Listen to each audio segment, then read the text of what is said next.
From the National Catholic Register, this is Register Radio, bringing light and clarity to the news and topics that affect your life. The fragile ceasefire in Gaza was briefly broken this week as Israel's IDF said it carried out heavy airstrikes against Hamas for what the Israelis said was a violation of the truce. This week on Register Radio, we talk with Sami El-Yousef, CEO of the Latin Patriarchate of Jerusalem. And then we have an update on the Louvre heist of jewels from Solène Tadié, who also tells us about the theological controversy over wandering souls. Hello, I'm Matthew Bunson, host of Register Radio and EWTN News' Vice President and Editorial Director. I'm here in our Washington, D.C. studio with Shannon Mullen, Editor-in-Chief of the National Catholic Register. Hello, Shannon. Good to be with you, Matthew. As always. Well, at least 100 people were killed by Israeli airstrikes, the deadliest since the ceasefire between Israel and Hamas began on October 10th. The strike marked the most serious challenge to the fragile truce, but the Israelis put the blame on Hamas and what it says are Hamas's violations of the ceasefire deal. The question remains, what are the prospects for lasting peace, and what is the Church doing in the Holy Land to assist so many caught in the crossfire? Joining us now is Sami El-Yousef, CEO of the Latin Patriarchate of Jerusalem, who also wrote an important commentary for the Register, Will There Be a New Day After in Gaza? Stressing that the Latin Patriarchate is committed to a lasting peace and to caring for all citizens in the war-torn region. Sami, it's good to have you on Register Radio. Thank you, Matthew. Well, as your piece, your commentary asks, will there be a new day after in Gaza? And I guess that's where we can start.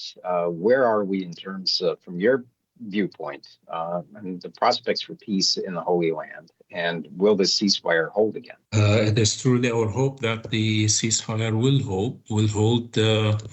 There's a lot at stake in many ways. However, it is a very shaky, I think, ceasefire in a sense, and we hope that both sides would really stick to the ceasefire because the road ahead is quite difficult and long. So if it does not hold now for, simple violations, will it hold in the future for, the bigger issues that are coming in phase 2, phase 3, and so on?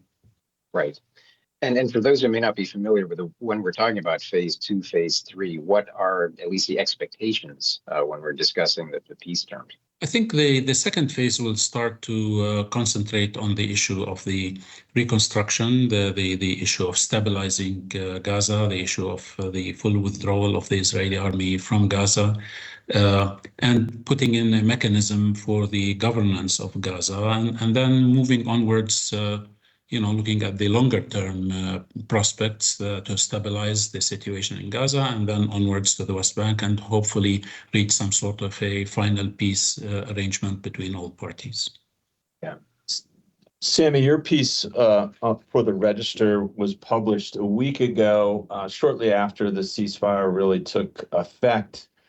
And you focused in that piece on the Christians and others who have been sheltering at Holy Family Church, the complex in Gaza. And you described them being traumatized again when they got out and were able to move freely around into their neighborhoods. How were they traumatized again at that point?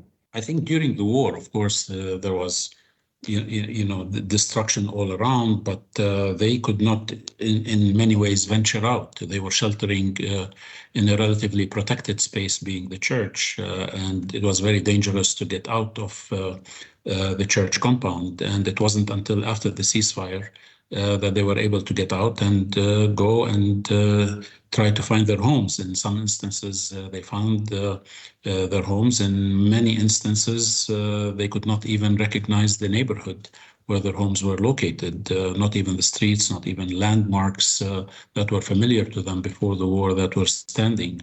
So it was, a finality in a sense. It was final. This is, throughout the war, as they were sheltering, they were hearing, of course, all the explosions, all the news of the main destruction. But you still will always have that hope that maybe my home was spared, my neighborhood was spared, and what have you. So, the finality of finding for most of them, I think the last count that we received from Gaza is like there is potentially about 25 families that found some standing structure out of the 145 families, Christian families that call Gaza home, in a sense.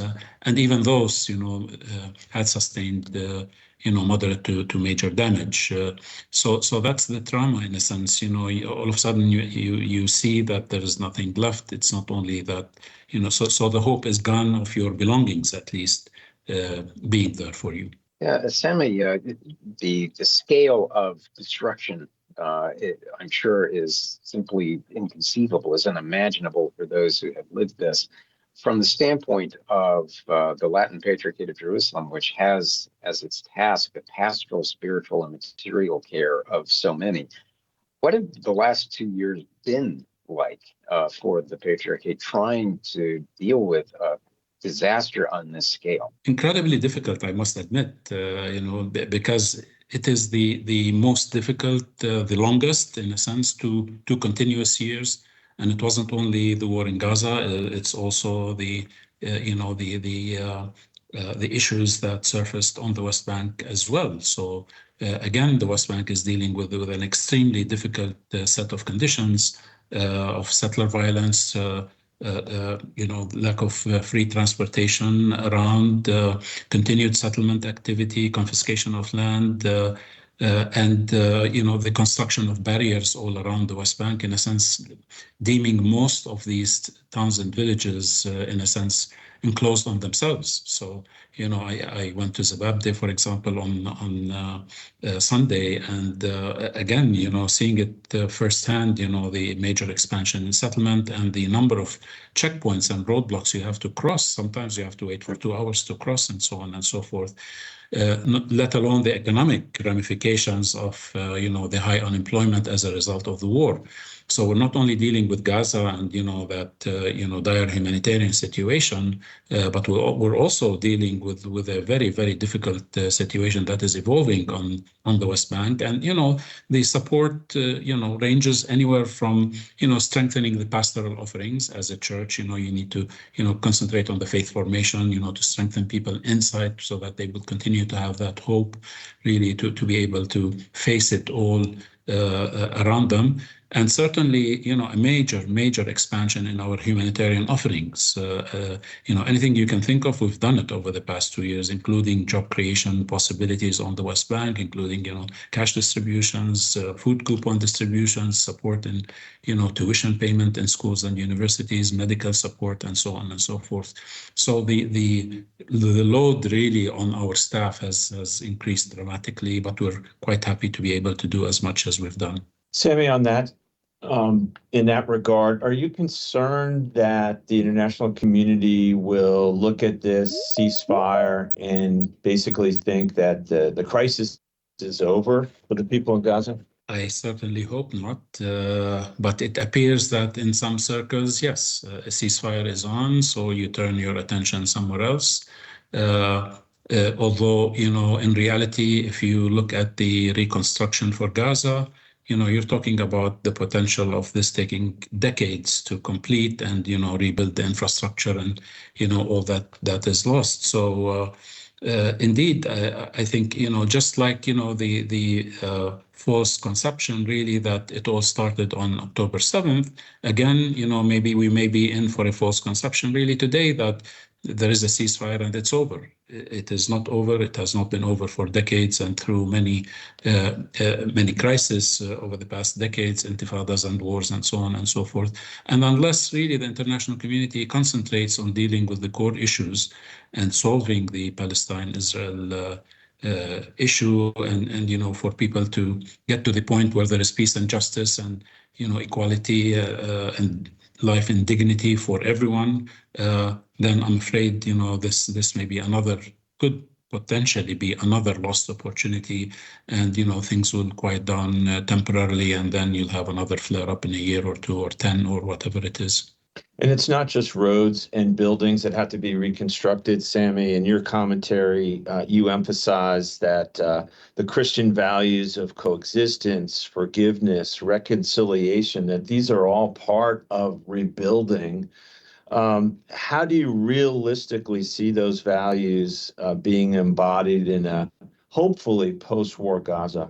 We have to, and this is the more difficult part, in all honesty. I mean, you get the money, you get the funding, you're able to, fix the stones, but how do you fix the living stones when they're deeply sort of traumatized to the limit? And you have to take it one step at a time. You can't expect to rebuild the human values. You can't expect to build the people-to-people relations overnight, in a sense. So there has to be a process. And that process has to start, and the church has an extremely important role to play in that process as we move forward. Yeah, and one of the questions that's often asked is, what is needed to try to convince the Christians in the region to stay? And I know in your piece for the Register, you talk about that we will not encourage people to stay or leave. This was always considered a personal choice, and no one should be in any position to judge. The question, I guess, is what is needed most at this point to try to give them what they need, but also to try to give them a sense of hope for the future?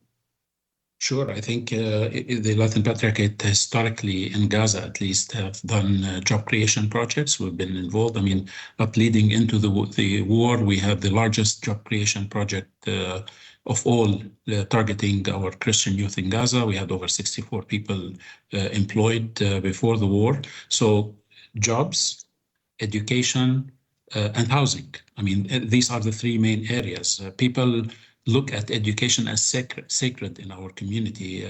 As a matter of fact, when his beatitude went on his very first visit to Gaza in May 2024, parents were asking him to resume some educational process before he even considers sending humanitarian supplies. That's how much people value education. So we have to, concentrate on rebuilding our educational enterprise in Gaza. We have 2 schools of the Latin Patriarchate in Gaza and a third Catholic school, the Rosary Sister School. We have to concentrate on rebuilding those educational institutions first. We have to look at housing possibilities to sort of give people a dignified place to live post-war. Mm-hmm. And certainly job creation. We have to reestablish our presence in job creation. If people have those, basic sort of needs, then the likelihood of them leaving, I think, will be reduced in a sense, because, at least they have the basic minimum to look for. Yeah, well, Sami, we are all very much aware of the enormity of the task that you've been through, but also that's ahead for you. And know that all of you are in our prayers and will remain there. Thank you very much, Matthew. And we look forward to having you back, if you're willing, to give us updates and to keep us aware of what's happening in the region. Certainly, I'll be pleased to do that. All right. Well, Sami El-Yousef, CEO of the Latin Patriarchate of Jerusalem, thank you again for your time. You're most welcome. Well, you're listening to Register Radio here on EWTN Radio. Next, we talk to Solène Tadié for an update on the Louvre jewelry heist and the controversy over wandering souls. Stay tuned to Register Radio here on EWTN Radio.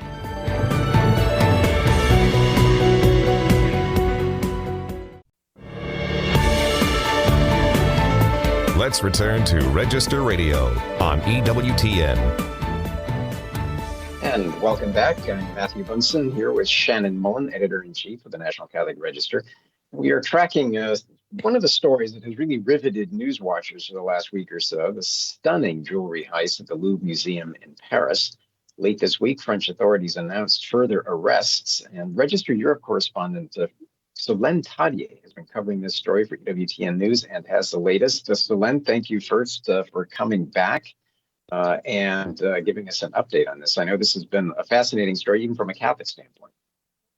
Yes, absolutely. You're right. On different level, actually, for France, it's a disaster because from a heritage point of view, and like I said, it happens in the worst possible time for France because we already have all this government instability, all these crises happening, and right at that time, one day before our former president was jailed, we had like this terrible symbol happening at the Louvre Museum. I mean, that's supposed to be the most protected museum in the world. And on Sunday morning, you had these helmeted men, wearing these yellow jackets, and they literally went there at 9:30, like life is good, and like visitors were entering the museum, and they used a furniture lift that they stole a few days before. And that was already reported, and so they stole these furniture lifts outside just outside Paris, and they reached the first floor window and broke in and stole 8 pieces of jewelry, including that famous reliquary brooch of Empress Eugenie that was the wife of Napoleon III. So it's a piece of immense artistic and spiritual significance.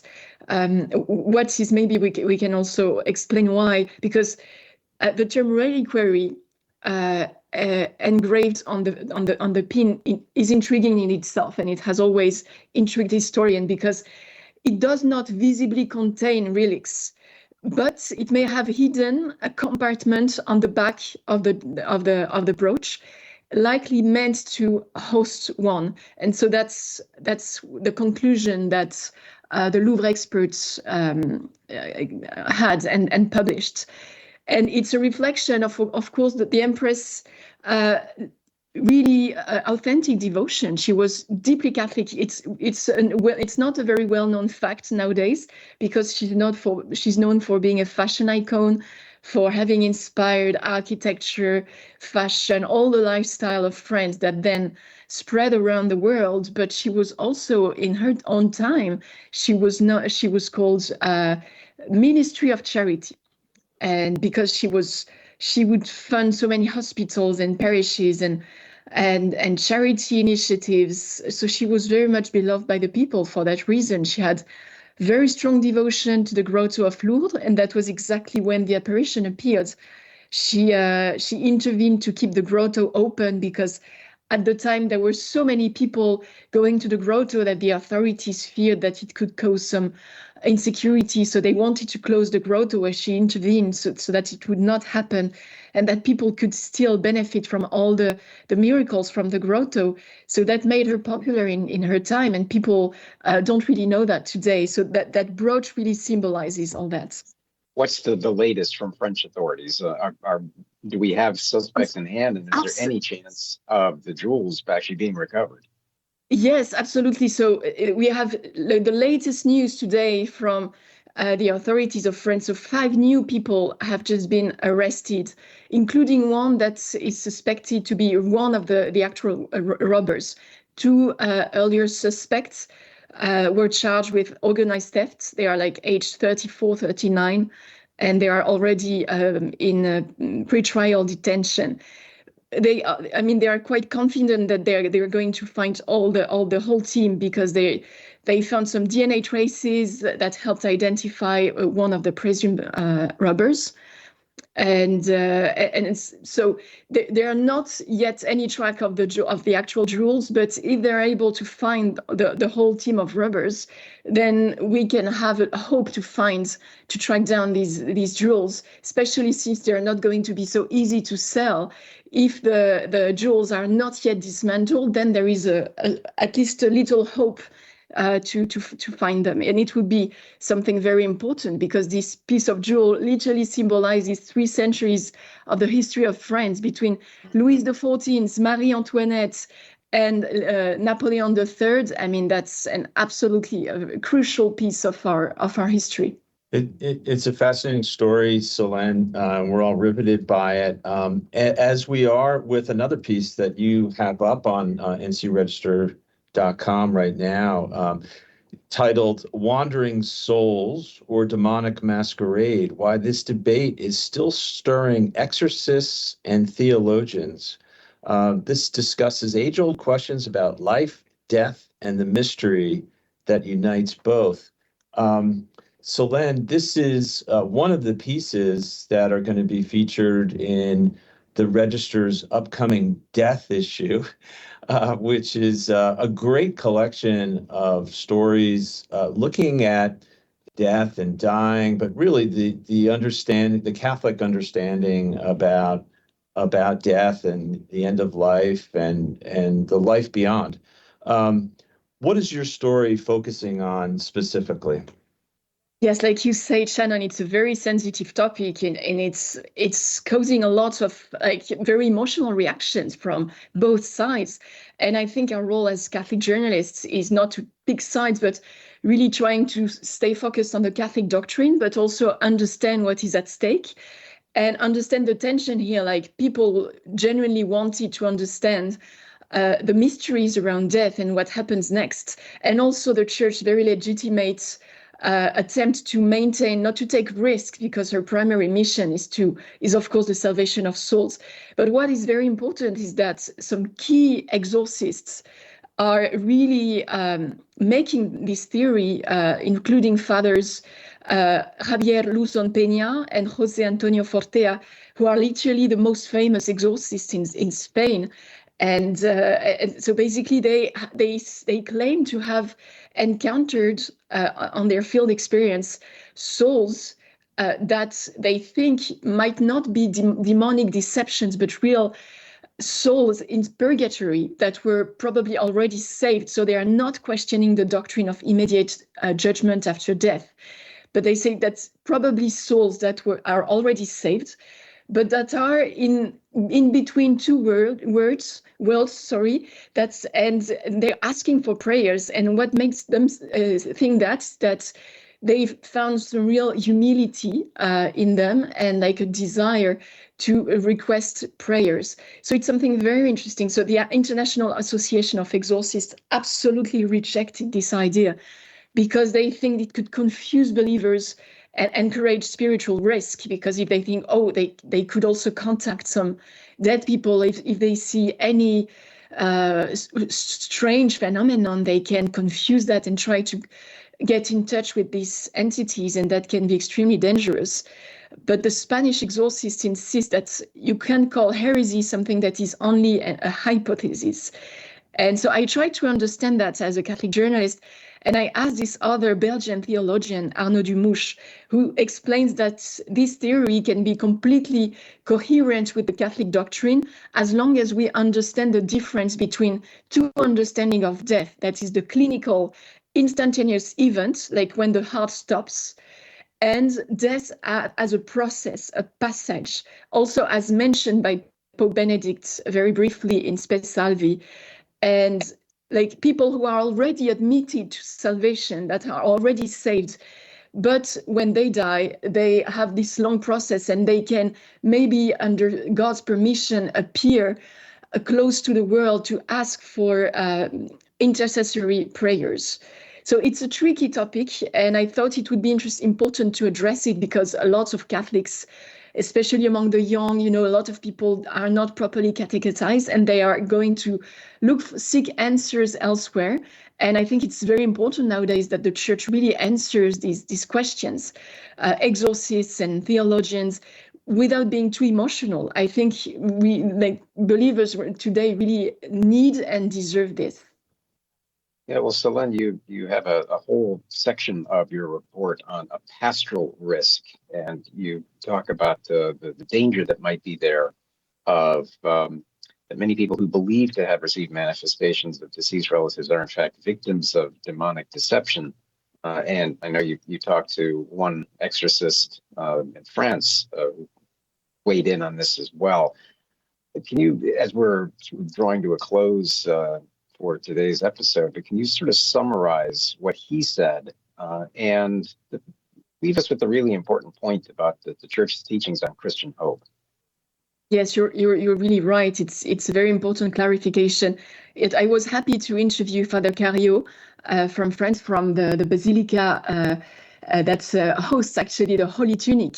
And we wrote several pieces about that. And he thinks that it's interesting. And he said, I understand that some exorcists can also make theories and try to understand what they see from the ground. But he says it's important to not mislead believers.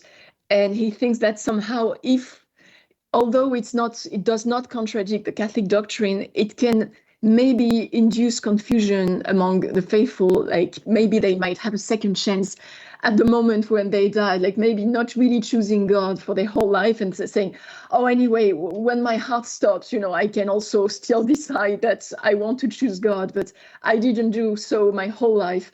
And as you have like your second chance when your heart stopped, and he said, it's a risk that the church cannot take right now.